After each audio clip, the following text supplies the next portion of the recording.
Hello बच्चों, कैसे हैं आप लोग। उम्मीद करता हूँ सब अच्छे होंगे, बढ़िया होंगे। ठीक है, तो आज का हमारा लेसन है चौथा लेसन है हमारा। तीसरा नहीं, सॉरी, चौथा लेसन है आनुवांशिकता, जो कि हेरिडिटी से है। ये मेरा लास्ट लेसन है आपका। उसके बाद हम Q&A यानी क्वेश्चन आंसर उसके साथ लेकर आएंगे। ये MCQ बेस्ड क्वेश्चन था। उसके बाद आपका लघु, अति लघु, इस टाइप के क्वेश्चन आएंगे। ठीक है, तो ये हो जाए। ठीक है, किसी तरह चार लेसन, उसके बाद हम उस पर नंबर करते हैं। हमारा क्वेश्चंस है आनुवांशिकता और जैव विकास से संबंधित है। ठीक है, क्योंकि ये जैव विकास जो है आपके कोर्स में कट चुका है। ठीक है, लेकिन फिर भी अगर जैव विकास से थोड़ा बहुत अगर आपको नॉलेज हो जाती है तो अच्छी बात है। तो चलिए चलते हैं क्वेश्चंस पे। हमारा क्वेश्चंस क्या है, थोड़ा जूम कर लेते हैं। विकासीय क्या है, विकासीय दृष्टिकोण से हमारी किससे अधिक समानता है। अगर विकासीय दृष्टि जो विकास से है ये, ठीक है, तो विकासीय दृष्टि जो हम ग्रोथ होता है, सॉरी, विकास डेवलपमेंट हुआ है। ठीक है, मतलब हमारे पूर्वज कैसे थे। ठीक है, उसके बाद हम पूर्वज में हमारे कुछ किससे समानताएं होती थी। ठीक है, सारी चीज़ें कहते नहीं कि पूर्वज हमारे बंदर से मिलते थे, बंदर देखने में। ठीक है, तो वो क्या है, विकासीय दृष्टिकोण से हमारी समानता क्या है। हमारी समानता चीन के विद्यार्थी से है, या फिर चिंपैंजी से, या फिर मकड़ी से, या फिर जीवाणु से है। ठीक है, तो किससे, मतलब ऐसा ऐसा हम एज ए होमोसेपियंस जो आज हैं, आज के युग में, ठीक है, जो इंसान है वो किससे मैच करते थे। ठीक है, वो हमारे चिंपैंजी से मैच करते थे। बी फॉर बॉम्बे हमारा राइट आंसर चिंपैंजी यानी बनमानुष। ये गलत हो जाएगा, ये गलत हो जाएगा, ये गलत हो जाएगा, यानी बनमानुष जिसे कहते हैं उससे मैच करते थे विकासीय दृष्टिकोण से। उसमें अधिक समानता हमारी उनसे मिलती जुलती है। ठीक है, चिंपैंजी से मिलती जुलती है। नेक्स्ट क्वेश्चन, लैंगिक जनन के उपरांत संतानों में लैंगिक जनन, ठीक है, सेक्सुअल रिप्रोडक्शन की बात कर रहा है, के उपरांत संतानों में अलैंगिक जनन की अपेक्षाएं भिन्नताएं होती हैं। यानी एक होता है लैंगिक जनन, एक होता है जनन लैंगिक जनन, एक होता है अलैंगिक जनन।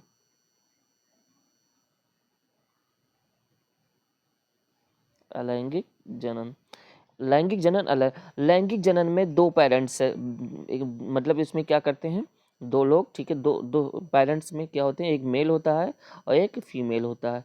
यानी इसमें दो जनक भाग लेते हैं। ठीक है, इससे जो संतानें उत्पन्न होती हैं, ठीक है, वो क्या होते हैं, चाहे लड़का चाहे लड़की, कुछ भी। ठीक है, चाहे इंसान की बात कर रहा हूँ, चाहे लड़का चाहे लड़की, एक संतान उत्पन्न होती है। ठीक है, तो इनमें भिन्नताएं देखने को मिलती है। इनमें क्या होती है, एक जनक भाग लेती है, एक जनक से क्या होती है, दो दो संतति कोशिका। ठीक है, तो ये जो संतति कोशिका होती है मेरे लाल, ठीक है, ये जनक के समान ही होती है, जनक के समान, जनक के समान। यानी ये 99% तक ये मिलती जुलती है, जनक के समान मिलती जुलती है। लेकिन इनमें क्या होती है, इनमें माता और पिता के जीन से, ठीक है, क्या हो जाते हैं बच्चे, उन दोनों का जीन जब मिक्स होता है तो बच्चे बच्चे में कुछ परिवर्तन देखने को मिलती है। ठीक है, हाँ, वो हाथ पैर नाक ये सारी चीज़ें वही रहेंगी, लेकिन हाँ, चेहरे में बदलाव देखने को मिलती है। हूबहू चेहरे, जैसे माँ बाप का चेहरा वैसे नहीं रहेगा बच्चों का। ठीक है, थोड़ा बहुत उनमें परिवर्तन होगा। तो भिन्नताएं किनमें ज़्यादा देखने को मिलती है, कह रहा है लैंगिक में या अलैंगिक में। ठीक है, तो लैंगिक में ज़्यादा भिन्नताएं देखने को मिलेंगी, अलैंगिक में कम भिन्नताएं देखने को मिलेंगी, बहुत कम भिन्नताएं। तो वही कह रहा है लैंगिक जनन के उपरांत संतानों में अलैंगिक जनन की अपेक्षा भिन्नताएं होती हैं। लैंगिक जनन में अलैंगिक जनन के मुकाबले कितनी भिन्नताएं होती है, ज़्यादा होती है, कम होती है। भाई लैंगिक जनन में अलैंगिक की तुलना में ज़्यादा होंगी। ठीक है, तो क्या होगा, अधिक होगा। क्या होगा, अधिक होगा। ये क्या कह रहा है, लैंगिक जनन के उपरांत संतानों में अलैंगिक जनन की अपेक्षा पूछा है। ठीक है, तो अलैंगिक में कम होती है, तो कम से ज्यादा की ओर। ठीक है, तो ये क्या, अधिक। तो बी फॉर बॉम्बे हमारा राइट आंसर। नेक्स्ट क्वेश्चन हमारा क्या है, डेंगू उत्पन्न करने वाले मच्छर किस तरह के जल में। ठीक है, डेंगू जो होता है मेरे लाल, पहले याद रखिएगा, डेंगू डेंगू होते हैं, डेंगू साफ पानी में पनपते हैं। ठीक है, और जो मलेरिया होता है, मलेरिया ये गंदे जल में, ये क्या होते हैं, गंदे जल में। तो डेंगू गंदा जल में नहीं, साफ जल में। और ऑप्शंस देख लो, मीठा जल तो होगा नहीं। ठीक है, तो क्या होगा हमारा साफ पानी। डेंगू किसमें किसमें पनपेंगे, हमारे साफ पानी में। तो ये फॉर अगरा हमारा राइट आंसर। नेक्स्ट क्वेश्चन हमारा, समजात अंगों के उदाहरण है। समजात मानी समान के मतलब एक प्रकार के मिलता जुलता अंग, ठीक है। हमारा हाथ तथा कुत्ते का अग्रपाद यानी आगे का पैर, ठीक है। हमारे दांत तथा हाथी के दांत, ये तो मिलता ही नहीं है। हमारा दांत बहुत छोटा, हाथी का दांत बहुत बड़ा, ठीक है, गलत हो जाएगा। आलू एवं घास के ऊपरी भूस्तरी, ये भी गलत है, ठीक है। उपरोक्त सभी तो ये सभी हो नहीं पाएगा जब ये दो गलत हो गए। यानी हमारा हाथ, जैसे ये देखिए कुत्ता है, ठीक है, ये कुत्ता, कुत्ते का अग्रपाद। बचपन में हम लोग भी चलते थे तो वैसे मतलब छोटे थे तो वैसे ही तो चलते थे कि ऐसा लगता था कि जैसे जानवर चलते वैसे चलते थे दोनों पैर से जब हम बच्चे थे, ठीक है। लोगों ने ऐसे किया है, कितने कितने लोगों ने किया है इसमें कमेंट बॉक्स में बताइएगा, ठीक है, कि जब छोटे थे तो दोनों हाथ दोनों पैर से आप लोगों ने चले होंगे, ठीक है। तो वैसे जैसे कुत्ते का अग्रपाद है वैसे हम लोग का हाथ होता है, ठीक है। हम बचपन में ऐसे प्रयोग कर लेते हैं, ठीक है। तो हमारा हाथ और कुत्ते का अग्रपाद ये समजात अंगों की तरह होता है, ठीक है। काम, ठीक है, उत्पत्ति अलग अलग के लिए हुई है लेकिन देखने में क्या हो रहा है, एक ही तरीके से लग रहा है। तो ये फॉर अगर हमारा राइट आंसर। मेंडल ने अपने प्रयोगों में के लिए किस पौधे को चुना? किसके? चना नहीं चुना, सेम नहीं चुना, ठीक है। किसको चुना? मटर के पौधों को चुना। ये फॉर अगर हमारा राइट आंसर, अगर हमारा right answer. Next question, Friedrich Miescher ने न्यूक्लियक अम्ल किसे दिया था? न्यूक्लियक नाम किसे दिया था? ऑप्शंस क्या है हमारा? नाभिक अम्ल, सल्फ्यूरिक अम्ल काट दो, HNO3 काटो, HCl काटो, ठीक है। न्यूक्लियक अम्ल को किसने क्या कहा था? उन्होंने नाभिक अम्ल कहा था, यानी केंद्रक केंद्रक अम्ल, नाभिक अम्ल नाम दिया था, ठीक है, फ्रेडरिक मिस्चर ने, ठीक है। नेक्स्ट क्वेश्चन, किसने प्रमाण दिया कि जीन गुणसूत्र का भाग है? किसने प्रमाण दिया था? सटन वावेरी चाचा थे हमारे, जो कि उन्होंने बताया था कि गुणसूत्र का भाग जीन है। क्या है? गुणसूत्र का भाग जीन है, यानी जीन गुणसूत्र का भाग है, चाहे गुणसूत्र का भाग जीन है, वही चीज बराबर है, ठीक है। तो सटन और बाबरी 1902 में दिए थे, तो सी फॉर चेन्नई हमारा राइट आंसर हो जाएगा। और जॉनसन चाचा ने गुणसूत्र जीन शब्द का प्रयोग किया, जीन शब्द का प्रयोग किया था इन्होंने। जॉनसन ने जीन शब्द का प्रयोग किया था, तो इसमें कंफ्यूज मत रहिएगा। जीन शब्द का प्रयोग जॉनसन चाचा ने किया था, ठीक है। और सटन एवं बॉबेरी ने बताया था कि हाँ, प्रमाण दिया था, ठीक है, कि जीन जो होता है वो गुणसूत्र में ही पाया जाता है। तो सी फॉर चेन्नई हमारा राइट आंसर। नेक्स्ट क्वेश्चन, जो विकास को सर्वप्रथम किसने समझाया? जो विकास को सबसे पहले कौन आया था? अरस्तु काट दीजिए, ठीक है, और इनको काट दीजिए। डार्विन और लैमार्क में लड़ाई हो रही है, ठीक है, तो पहले लैमार्क आए थे, मैं ये सबूत भी दे रहा हूँ, लैमार्क, उसके बाद डार्विन आए थे। लैमार्क ने कहा था कि लैमार्क चाचा क्या कहते कि देखिए, हम जिस अंगों का प्रयोग करना बंद कर देते हैं वो अंग क्या हो जाते हैं? अवशेषी हो जाते हैं। क्या हो जाते हैं? अवशेषी। वो अंग जैसे कहते हैं कि सांप के पैर होते हैं, इन्होंने कहा सांप के पैर होते थे और उन्होंने प्रयोग करना छोड़ दिया। क्यों छोड़ दिया? रीजन बता रहा हूँ। सांप के पैर होते थे, अब पैर होते थे तो उन्होंने प्रयोग करना छोड़ क्यों दिया? क्योंकि उनको बिल में घुसने में परेशानी होती थी, ठीक है, सीधी बात, ठीक है। तो उनको बिल में घुसने में परेशानी होती थी, इसलिए उन्होंने उस पाद का प्रयोग करना छोड़ दिया, जिसके कारण वो धीरे धीरे वो अंग क्या हो गए? विलुप्त हो गए। क्या हो गए? विलुप्त हो गए।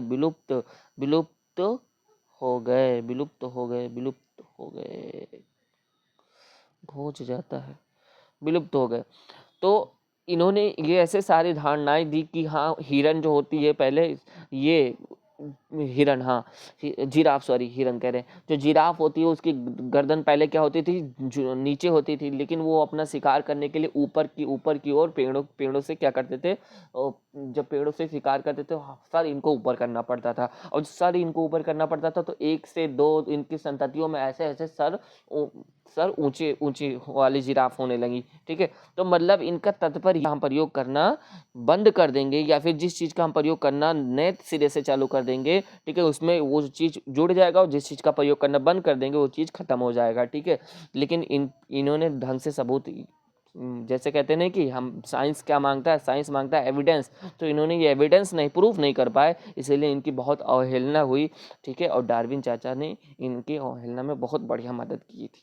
कहते हैं ना कि एक दूसरे की खिंचाई करना, ये भी नहीं कर पाए थे, ठीक है। डार्विन चाचा कहा कहे थे कि मतलब वातावरण के अनुसार हमारी चीज़ें क्या होती हैं, हमारी चीज़ें वातावरण के अनुसार ही हमारे शरीर के हर ऑर्गन्स काम करते, हर ऑर्गन्स विकसित होते हैं, ठीक है।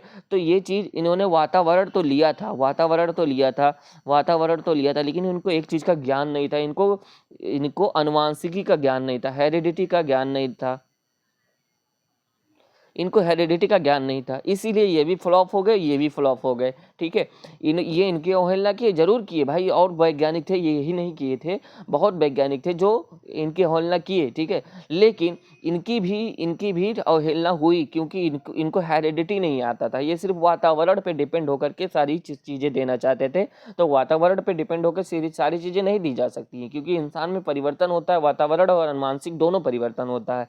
तो इनको हेरिडिटी नहीं पता था। अगर ये मेंडल चाचा वाला, ठीक है, मेंडल चाचा के साथ शायद ये काम करते तो शायद बात, ठीक है, ये दोनों, ठीक है, हमारे दिमाग से, हमारे ओपिनियन से अगर ये दोनों, अगर ये डार्विन चाचा और मेंडल चाचा एक होकर काम करते, ठीक है, तो ये आज इनका कोई भी चीज़ फ्लॉप नहीं होता। वैसे इन दोनों के जन्म, डेट ऑफ बर्थ अलग अलग है, ठीक है, ओपिनियन में दे रहा था।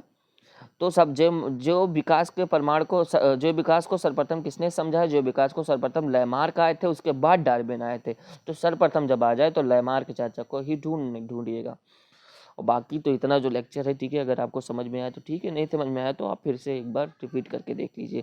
विभिन्नताएं कितने प्रकार की होती है? विभिन्नताएं भैया 2 प्रकार की होती हैं, ठीक है, वही जो ऊपर मैंने बताया, ठीक है।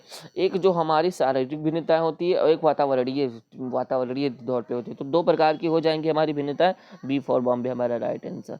नेक्स्ट क्वेश्चन, किसी जीव की जीनी संरचना उस जीव का क्या कहलाता है? भाई जीनी संरचना जीनोटाइप भी कहलाएगा, फिनोटाइप भी कहलाएगा। तो हमारा क्या आंसर हो जाएगा? ए और बी दोनों, ठीक है, ये आंसर हमारा right answer, c for Chennai right answer. गुणसूत्र बने होते हैं, गुणसूत्र डीएनए, हाँ डीएनए के तो बने होते हैं, लेकिन डीएनए आरएनए ये और अच्छा है, ठीक है, इससे अच्छा तो ये है, ठीक है। तो देखते हैं और सबसे बढ़िया क्या है, डीएनए, प्रोटीन, आरएनए। हाँ भैया, उन तीनों से तीनों में सबसे बढ़िया कौन है? हमारा ये है, क्योंकि डीएनए, गुणसूत्र में डीएनए भी होते हैं, और क्या होते हैं? डीएनए भी होते हैं, आरएनए भी होते हैं, और प्रोटीन भी होते हैं। प्रोटीन, कौन प्रोटीन? हिस्टोन प्रोटीन, हिस्टोन एवं नॉन हिस्टोन।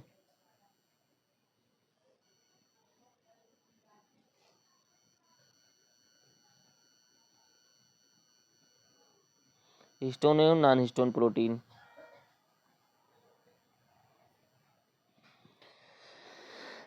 तो सी फॉर चेन्नई हमारा राइट आंसर, ठीक है। डीएनए, आरएनए, प्रोटीन, तीनों चीज हमारे गुणसूत्र में होते हैं, ठीक है। नेक्स्ट क्वेश्चन, कोशिका का आनुवांशिक पदार्थ है। कोशिका का आनुवांशिक पदार्थ देखिए, मैं डीएनए है, गुणसूत्र भी है, जीन भी है, तो याद रखिएगा, हरित लोग कट जाएगा। तीनों में कौन लड़ाई जीतेगा? तीनों में जीतेगा डीएनए, जीतेगा। डीएनए के अंदर जीन होता है, डीएनए के अंदर जीन होता है, याद रखिएगा। तो जीन हम उस जीन लेंगे नहीं। गुणसूत्र की सूक्ष्मतम इकाई डीएनए है, तो डीएनए, डी ए फॉर अगर हमारा राइट आंसर हो जाएगा। जीन शब्द किसने प्रस्तुत किया था? अभी ऊपर मैंने बताया, जॉनसन चाचा हैं, जॉनसन चाचा। जहां देखो जी फॉर जीन्स, जे फॉर जे से जीन्स, जे फॉर जॉनसन, याद रखिएगा, जे उनको ऐसे मारना है, ठीक है। नेक्स्ट क्वेश्चन, मलेरिया उत्पन्न करने वाला मच्छर मादा एनोफेलिस किस तरह का जल में उत्पन्न होता है? ठीक है, ये ध्यान से देखिए, मलेरिया उत्पन्न करने वाला मच्छर गंदा जल में, मलेरिया जो उत्पन्न होता है गंदा जल में उत्पन्न होता है, जबकि डेंगू उत्पन्न करने वाला मच्छर साफ जल में, ठीक है। जो डेंगू होता है, ठीक है, वो साफ जल में, जो अभी आप ऊपर पढ़ के आए, मलेरिया वाला कहाँ? गंदा जल में। तो बी फॉर बॉम्बे हमारा राइट आंसर, बाकी सब गलत हो जाएगा, ठीक है। नेक्स्ट क्वेश्चन हमारा, विकास के आधार पर निम्नलिखित में से किसका शारीरिक अभिकल्प उत्तम है? शारीरिक अभिकल्प उत्तम सबसे मतलब देखा जाए तो सबसे अच्छे, ठीक है, अच्छे अच्छे जीव में कौन है? जीवाणु है, या फिर मछली है, या फिर मकड़ी है या फिर चिंपैंजी। तो सबसे बढ़िया अगर हमें चुनना होगा तो हम क्या करेंगे, चिंपैंजी चुनेंगे, ठीक है। इन्हीं से ही विकास हुआ है सारी चीज़ों का। तो डी फॉर डेली हमारा राइट आंसर हो जाएगा। नेक्स्ट क्वेश्चन, निम्नलिखित में कौन से बौने पौधे को दर्शाता है? देखिए कैपिटल टी लंबे, शुद्ध लंबे, क्या लंबे पौधे को दर्शाता है, लंबे पौधे को, ठीक है। कैपिटल टी स्मॉल टी अशुद्ध लंबे, अशुद्ध लंबे, और स्मॉल टी बौने, बौने, ठीक है। तो ये क्या कह रहा है, बौने को दर्शाता है। बौने को कौन दर्शाता है, स्मॉल टी। तो हमारा C for Chennai right answer. Next question, द्विसंकर क्रॉस के फलस्वरूप उत्पन्न पौधों में फिनोटाइप अनुपात था। द्विसंकर क्रॉस में आपने देखा था गोल पीला बीज, क्या गोल पीला बीज, गोल पीला बीज, जैसे आर वाई, ठीक है, लिया था आप लोगों ने। और हरा झुर्रीदार बीज,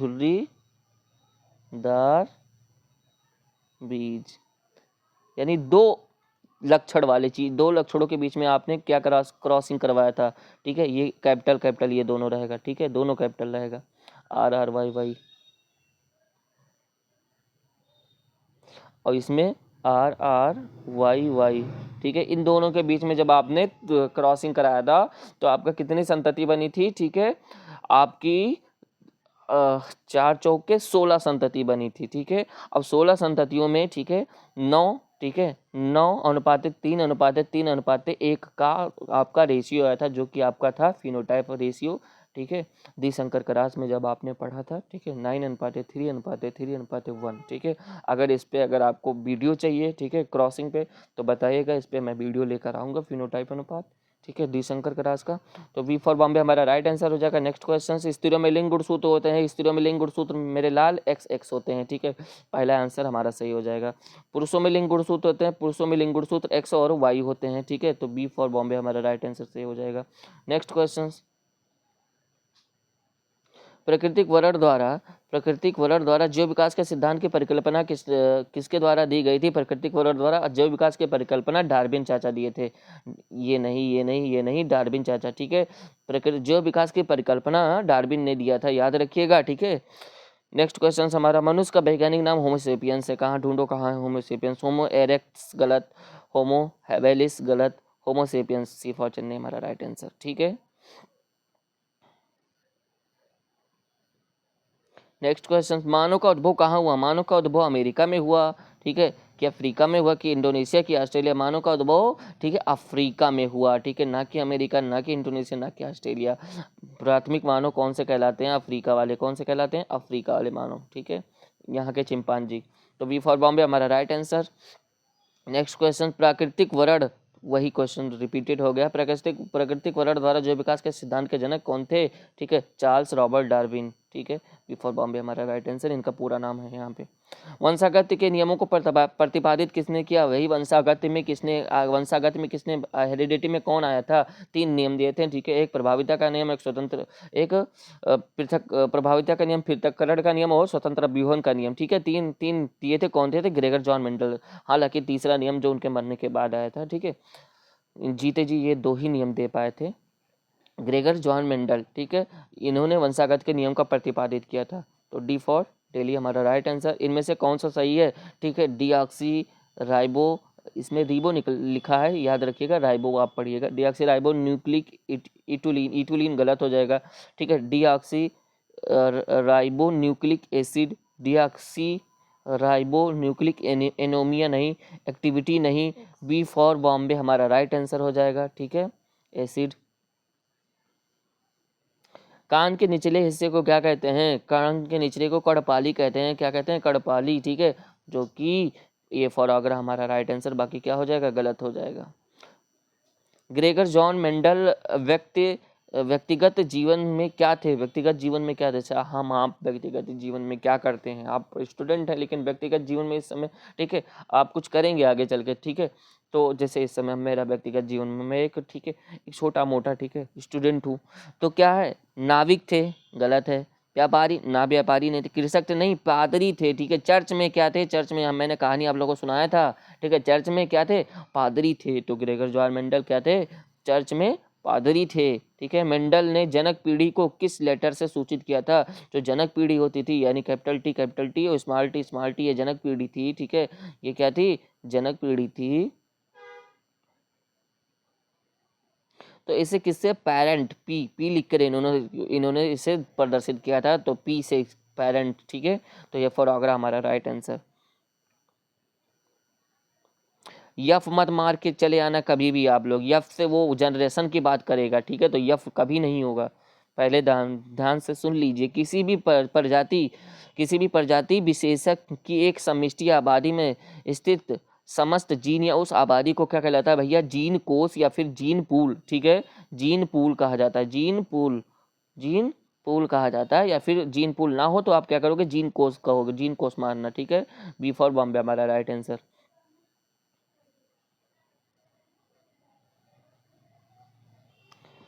जाति उद्भवन उन जीवों में होता है जिनमें, ठीक है। जाति उद्भवन यानी जाति उद्भवन कह सकते हैं कि हाँ, मान लीजिए एक इंसान है, इंसान तो इंसान में कौन सा जनन होता है? लैंगिक जनन होता है, लैंगिक जनन होता है।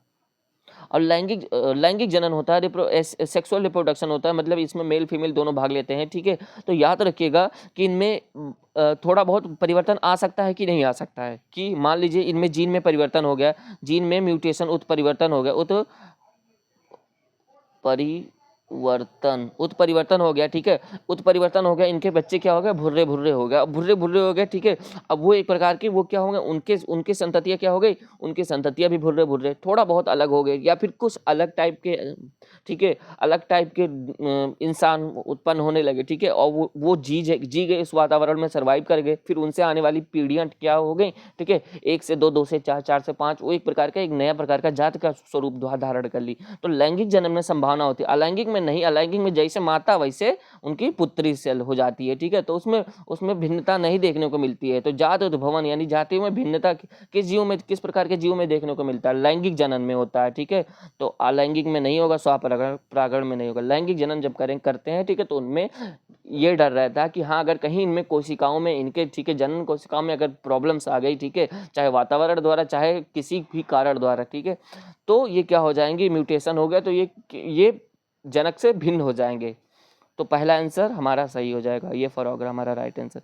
किसी जीव की जीनी संरचना क्या कहलाती है? किसी जीव की जीनी संरचना जीन प्रारूप कहलाती है, जीन प्रारूप या जीनोटाइप कहलाती है। बी फॉर बॉम्बे हमारा right answer.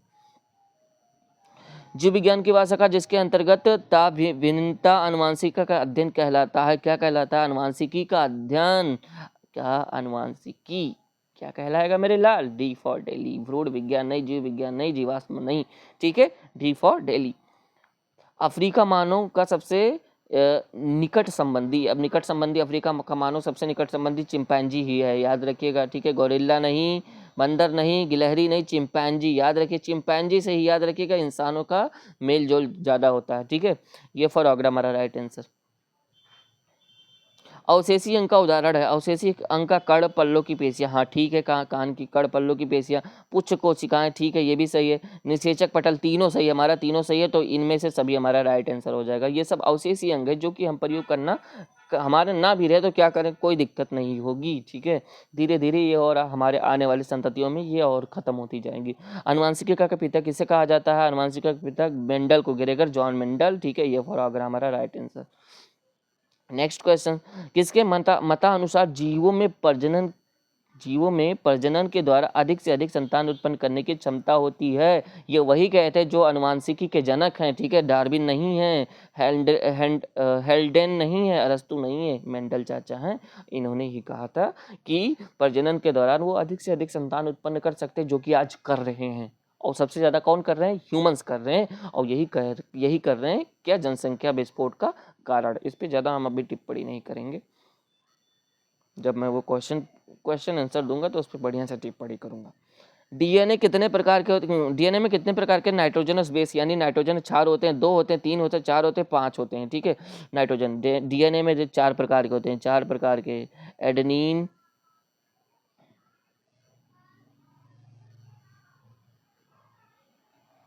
Adenine, guanine, thymine, cytosine. Adenine, guanine, thymine, cytosine, 4 होते हैं मेरे लाल, ठीक है। ये चारों क्या होते हैं, डीएनए में 4 प्रकार के, तो 4 कहाँ है, C फॉर चेन्नई हमारा राइट आंसर हो जाएगा। Next question, the origin of species, ठीक है, ये किसका बुक है, ठीक है, ये हमारे डार्विन चाचा का बुक है, ठीक है। इन्होंने, इसके लेखक कौन है, हमारे डार्विन चाचा थे, तो ये फॉर आगरा हमारा राइट आंसर। निम्नलिखित में से कौन सा अवशेषी अंग मानव में पाया जाता है, रीढ़ की हड्डी अवशेषी अंग नहीं है, अंगूठा नहीं है, नाक नहीं, अपेंडिक्स है, ठीक है, जो कि छोटी आंत के बाद ऐसे ऐसे, ठीक है, जब हम बड़ी आंत की ओर आगे अग्रसित होता है तो इधर एक नीचे कृमि रूपी परिशेषिका पाई जाती है, उसे अपेंडिक्स कहते हैं, ठीक है। तो ये क्या है, डी फॉर डेली अपेंडिक्स, ठीक है, ये हमारे अंदर अवशेषी, हम मानव के अंदर, सबके अंदर क्या है, अवशेषी अंग है। मानव में कितने जोड़े गुणसूत्र पाए जाते हैं, मानव शरीर के किस कोशिका में गुणसूत्र के कितने युग, किसी कोशिका में गुणसूत्र के कितने युग्म होते हैं, भैया 23 जोड़ा होता है, ठीक, सीधा सीधा, ठीक है, क्वेश्चन सही घुमा रहा है, ठीक है, 23 जोड़ा गुणसूत्र होते हैं। न्यूक्लियस शब्द किसने न्यूक्लियस शब्द किसके द्वारा दी गई, किसके द्वारा दी गई, इसे सा कर लीजिए, ठीक, किसके द्वारा दी गई थी, रॉबर्ट ब्राउन, रॉबर्ट हुक, पालार्ड और विरचाउ, ठीक है, विरचाउ, सॉरी, ये न्यूक्लियस शब्द जो दिया गया था, ठीक है, ये हमारे रॉबर्ट ब्राउन के द्वारा दिया गया था, ये फॉर आगरा हमारा राइट आंसर, ठीक है, क्योंकि रॉबर्ट ब्राउन ने ही केंद्रक की खोज की थी, खोज कब किया था, 1831 में, ठीक है, और इन्होंने उसके अंदर जो न्यूक्लियस शब्द का न्यूक्लियस था, उस शब्द की प्रयोग की थी रॉबर्ट ब्राउन ने ही, ठीक है, ये फॉर आगरा हमारा राइट आंसर हो जाएगा।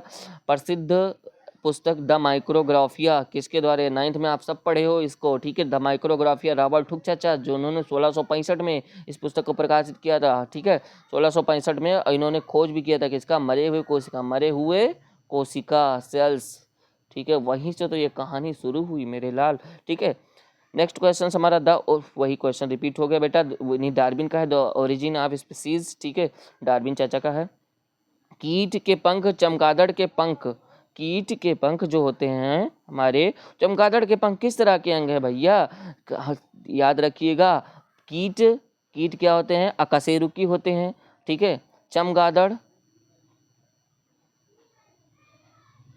जो कि कशेरुकियों की श्रेणी में आते हैं, ठीक है, याद रखिएगा, भले ये अलग अलग, इनकी उत्पत्ति अलग अलग प्रकार से हुई, लेकिन कीट के जो पंख होते हैं वो भी उड़ने में काम आते हैं, और चमगादड़ के पंख होते हैं वो भी उड़ने में काम आते हैं, दोनों का काम वही है। कार्य क्या है, कार्य समान हो, क्या समान हो, उत्पत्ति के आधार पर भिन्न हो लेकिन कार्य समान हो, वो क्या कहलाएंगे मेरे लाल, संवृत्ति अंग, क्या कहलाएंगे, संवृत्ति, ना कि समजात अंग, ना कि अवशेषी अंग, ठीक है, संवृत्ति अंग, सी फॉर चेन्नई। याद रखिएगा कि उत्पत्ति में भले भिन्न हो लेकिन कार्य इनका समान हो तो वो क्या कहलाएगा, संवृत्ति अंग कहलाएगा, सी फॉर चेन्नई हमारा राइट आंसर। ये गलत मत समझिएगा जो क्रॉस लग गया है, ठीक है, सी फॉर चेन्नई हमारा राइट आंसर। नेक्स्ट क्वेश्चन, कौन सा वैज्ञानिक मेंडल के नियमों की पुनः खोज से संबंधित है, ठीक है, सरमक, लैमार्क, डार्विन, लीनियस नहीं, डार्विन नहीं, लैमार्क नहीं, सरमक बचा, ये फॉर आंसर अगर हमारा राइट आंसर हो जाएगा।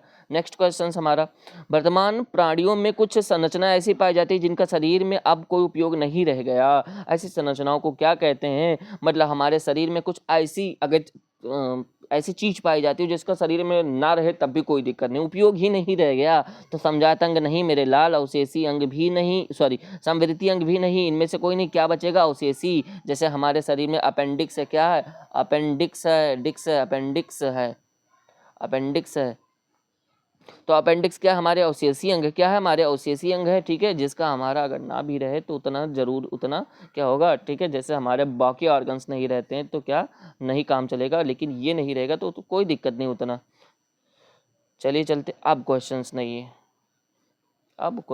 नहीं है, इसके बाद इसी से हमारा लेसन समाप्त हुआ, मिलेंगे नेक्स्ट वीडियो में, अब उसके साथ आपको क्वेश्चन आंसर के साथ मिलेंगे, ठीक है, और कोई भी प्रॉब्लम्स हो तो आप कमेंट बॉक्स आपके लिए है, और ज़्यादा से ज़्यादा इसे शेयर कीजिए, थोड़ा सा व्यूज़ पे ध्यान दीजिए बेटा, आप लोग के लिए ही कर रहे हैं, हमारा चैनल मोनेटाइज हुआ नहीं है, याद रखिएगा, हम ये उसके लिए नहीं कर रहे हैं, बस आप लोग का परीक्षा हो जाए, ठीक है, अच्छे से हो जाए, अच्छे से आप लोग बढ़िया से तैयारी हो जाए, अच्छे से बढ़िया से अच्छे से पेपर दे कर आओ, ठीक है, और उसका हमें रिजल्ट दिखाओ कि हाँ कैसे आप लोगों का हुआ है। बस यही कामना करते हैं कि आप लोग अच्छे रहो, अच्छे से रहो, अच्छे से पढ़ाई करो, बाकी सारी चीज़ें मुझ पे छोड़ दो, ठीक है। जो मेरे लायक है मैं तो करूँगा ही करूँगा, ठीक है।